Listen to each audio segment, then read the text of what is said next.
So here we have a Solar P1.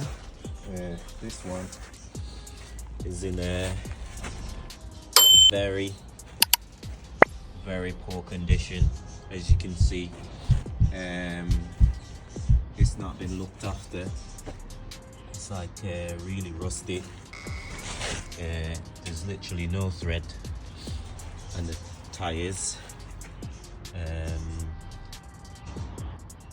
it's got rust all over and scratches.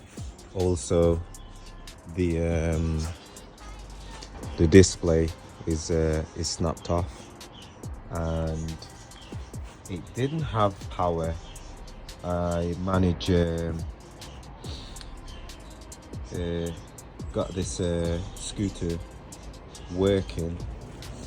There was a problem with the charging port, so I've already fixed that and managed to charge it up, and now it's working. But I'm gonna do a restoration on this one, hopefully to get it nice and clean.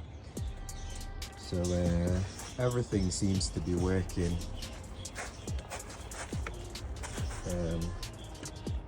as it should. You see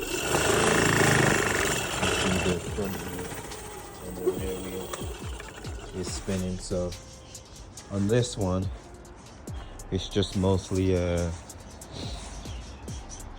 cosmetic, like the outside, what needs attention, and then should be done.